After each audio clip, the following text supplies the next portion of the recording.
Good morning, ladies and gentlemen, and the fact that I'm knocking out 6 videos in literally one morning is actually almost something of a new record of mine, and choo-choo, motherfuckers, because we're about to leave the station once again, because we're up to now, what are we up to, like part 6 or 7 or something like that, of the top 10 worst, top 11 worst DSP gaming moments of 2022, and we left off on the fact that Phil got kicked off yet another donation platform and now is modifying his PayPal so that anyone who donates is no longer eligible for refunds, which is a violation of PayPal's terms of service for what he does. So can't wait to see what happens in 2023 when that gets revoked again and Phil has to go through things like Cash App to do shit like that.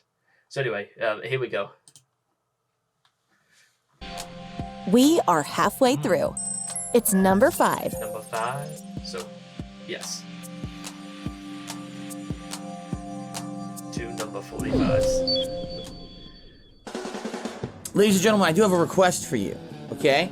For those of you out there who do have skill in this kind of thing, I am looking for an intro for the pre-stream podcast. Okay. Camera's on. Hello. Wow. What does that entail? 5 to 10 seconds, a video clip with maybe a little bit of music and sound effects. All right, good morning, everyone, and welcome to the pre-stream Why podcast. doesn't Phil just go to Fiverr? So if anyone out there has any ideas, or if you have talent in this regard, and you'd like to take a stab at it, by all means, please do. I would absolutely love to have a little mini intro for the pre-stream podcast, okay? Awesome. Thank you in advance to anyone who even takes a stab at it.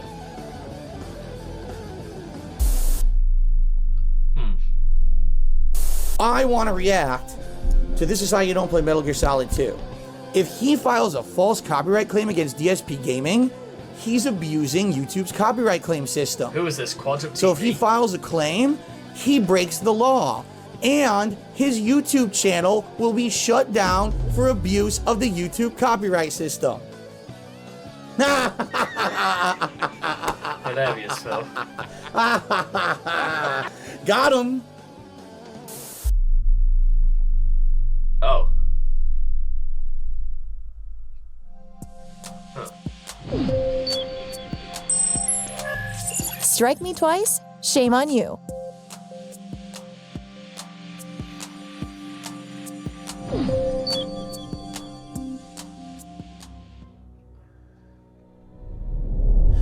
This is not good. All right, just to preface this podcast, sadly, this is the first time in years that I have had to deal with this kind of nonsense. I'm not happy about it whatsoever. I'm incredibly upset, actually. Right now, I'm live streaming this on DSP Gaming, and at any moment, this stream can go down. I received false copyright strikes against the channel. Not happy about this. I've not had a false copyright strike in many years, and the last time that I had one, I was able to clear it up relatively quickly because the person was impersonating someone they were not. I go to turn on my stream, and I get a pop-up saying, you have copyright strikes against the channel. Multiple, not one, multiple. Okay? You need to address these, and then if you get one more, your channel can be terminated permanently and blah, blah, blah. It's the generic shit that they put in. It's not really generic. Right? There are some repercussions to this, Phil. Sadly, with YouTube's system, it takes way too long for shit like that to clear up. It takes 2 business weeks to have that shit reversed. All right?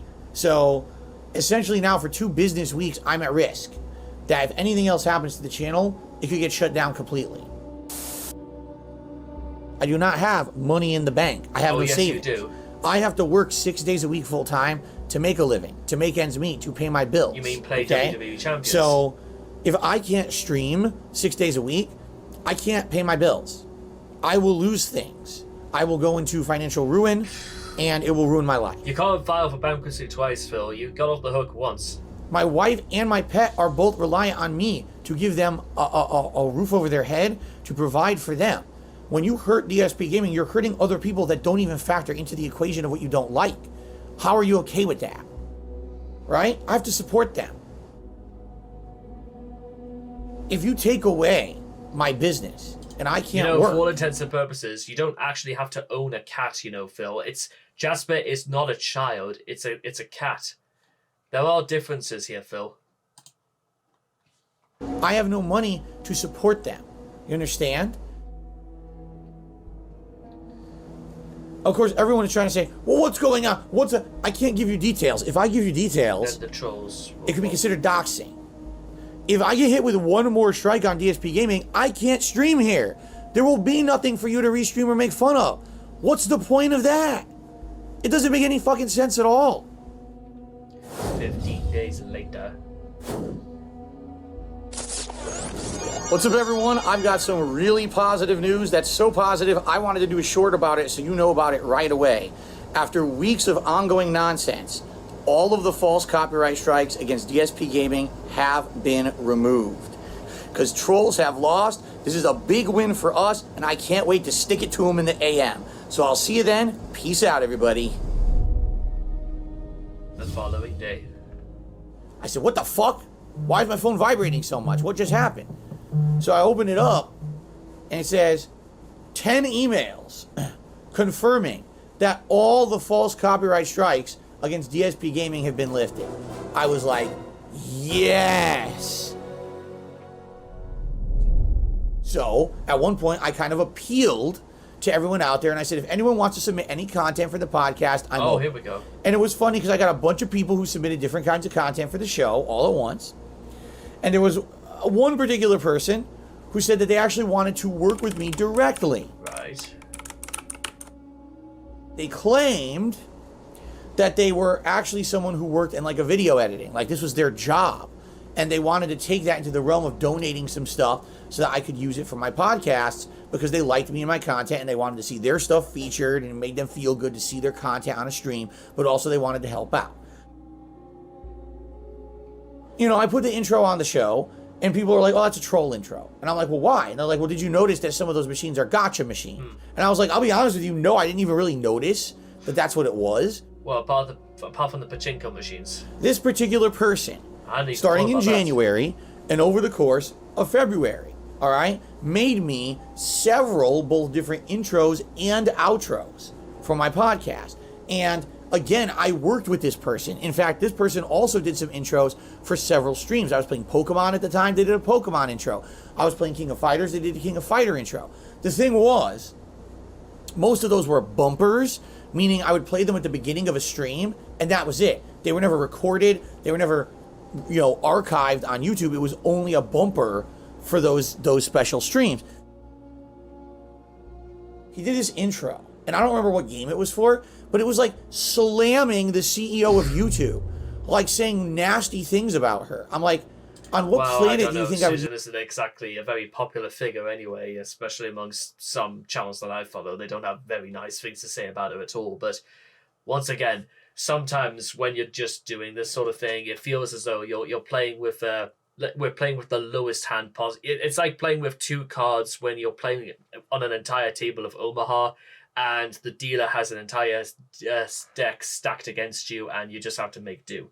Sometimes shit like this happens, but also you just gotta absolutely have to make sure. And even if, and again, I've been the victim of copyright trolls in the past, but the only thing that resulted in that sort of thing is that you sort of know exactly who to trust and who not to trust, and what to do and what not to do. So there's there are things you have to learn from this sort of thing, no matter how experienced you are at this. Use this in my content. And it was weird because when they first made it, they put in actual licensed copyright music. And I said to them, how could I use this? This is definitely starting to not make any sense at all. Okay? It's just confusing as shit. Like what he's saying. I'm like, right? Like, what are you talking about? The guy definitely seemed like his mind was all over the place and maybe had some issues. I don't know. We're basically all this broke down. I hadn't heard from the guy in a little bit. I was still using his intros and outros, but I hadn't heard from him for a little bit. Okay? And then all of a sudden he came back out of nowhere and he's like, I got a new one for you. I got a new intro to use on your podcast. I was like, okay. Now, I'll be honest with you. I only used the intro once and I don't really remember exactly how. It was really long. So I'm watching the intro and I saw something. I saw fucking Tevin. Who? Oh, I get it now. This guy probably has hidden this shit in all of the intros. How much do you want to bet this guy, there's hidden shit in all of them that no one knows, but the guy's one of these eccentric losers. So anyway, I don't hear back from the guy. It's been like 2 weeks. I hear nothing. Okay? So I write one more email to him. And I said, you know, it would have been nice if you could have like been a man and fessed up to what you did, but it's obviously that you're a puss. It's messed up that you did this, and you know, good riddance. I don't ever want to hear from you again. And that was the end of it. Well, now I pissed him off. So he responds, I don't know what you're talking about. I'm serious. You're making this up. I don't know what your problem is, Phil. I think you're paranoid because you have so many trolls, but I'm incredibly insulted that you would say this about me. How dare you accuse me of something that I have not done?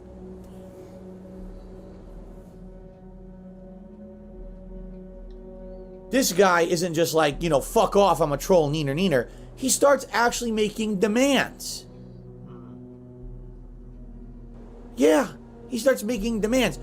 You better take down every podcast that you've done with my content in it. I want you to take down all of your Skyrim content. I want you to stop using the phrase Skyrim After Dark because listen to this, because I trademarked it.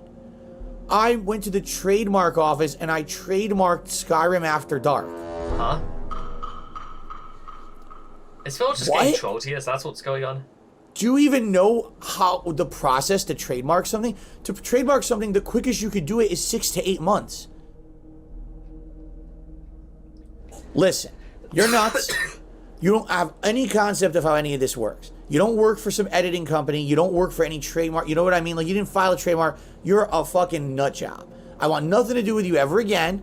Here's what I'm going to do. I will not use your content anymore because I don't want to be a part of you. I don't even want you to be in my content because you're fucked up in the head. You know, you're messed up. A couple of weeks ago, I was going to do my live react to This Is How You Don't Play Metal Gear Solid 2. This seemed to completely incense trolls on the internet. They got so upset with the fact that I was going to react to this that a bunch of them were trying to actually have a concerted effort to take me down. In this case, all right, when I was reviewing the information of the false claims against the channel, I found something interesting. If I hovered over a certain portion of the screen, all of a sudden a pop-up message would appear that actually displayed the claim that the person had issued against me in detail. Phil DSP Gaming wanted intros for his content. You know, originally I gave permission, but recent evidence came to light on how he scams viewers into tipping to feed his gambling addictions. I asked him nicely, yeah, okay, to remove my videos on his channel. Please remove my videos from your videos because you haven't apologized. I'm rescinding my permission to use my work, my email to him. That is not his email. But I asked him to remove them because of DSP's actions towards his fans. Again, this guy, just reading that, it's not even a coherent thought. DSP Gaming had lied and broke terms of service. Okay, now here's another one. I've broken the terms of service asking for tips that fuel his gambling. He still has not done so and he profits off of my work. Because I've had enough of people breaking the fucking law to try to take me down. How about this? Fuck off. Get a fucking life. DSP Gaming had deleted all of his videos that have any of the pre-stream intros or outros from February to March 2022. Okay. The copyright claims were reported because the owner of the intro and outro's Dayglow Hour didn't like DSP Gaming's towards himself and Evil AJ 2010. Oh, okay, fair enough. Okay, right. Well, so Wings of. But are you aware that because Wings got shut down or whatever, that now his trolls are saying they're coming after you? To which I would respond, Did that happen? Huh? Really? So you shut the guy down. We're going to move on to someone else now. We're going to move on to DSP. What? Like, I don't get it. Okay? I am not Wings of Redemption. I don't understand where you're coming from. In my mind, in my body, everything here on this channel, does this look anything like you would find on Wings of Redemption's channel? I'm not Wings. We know, Phil. We can understand. Based on speculation, the Wings of Redemption detractors gave DSP Gaming the copyright strikes on his channel. This is just after Evil AJ 2010. This is how you don't play Metal Gear Solid 2 Endure.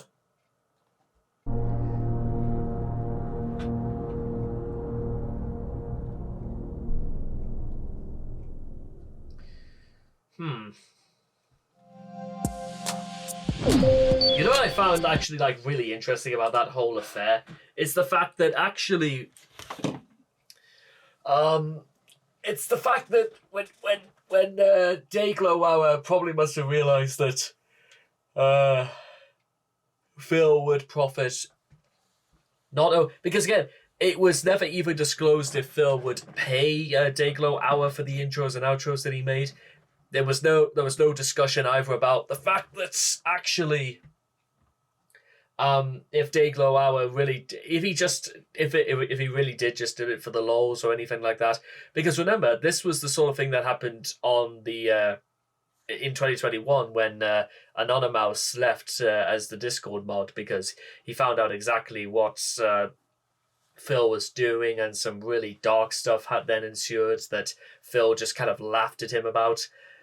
And it's sort of, it's becoming a little bit of apparent to light that, again, the people that Phil tries, why doesn't Phil just go out to Fiverr and do stuff like that? You know, the people who couldn't give a shit about, you know, what his reputation was. All that matters in the eyes of some of the people on Fiverr is that they get given a task to do, they get paid for what they do, and then it works itself out from there. It's about as simple as you could possibly make it, and what I honestly don't quite understand about this is the fact that it seems just so simple. In fact, it's the most simple thing you could probably do whatsoever. And the fact that, yeah, it should have just, this should have just made sense. It doesn't make sense for Phil to just do the simplest thing whatsoever. And that's like madness. Madness indeed. So yeah, there we go, ladies and gentlemen. That will do it for part 6 of our top 10 worst DSP gaming moments of 2022. And as we've got over an hour and a half of this to go, I might return to this like later tonight because I have an inkling that these things are going to get longer, and I probably need a bit of time to rest a little bit because I've been at this since 9:30 this morning, and it's now 11:45. So it's been a good start, ladies and gentlemen, and soon to get better again. So thank you so much for watching, and it's time to pull out of the station once again, and I'll look forward to seeing all of you guys again in the next video. Take care, and bye-bye for now.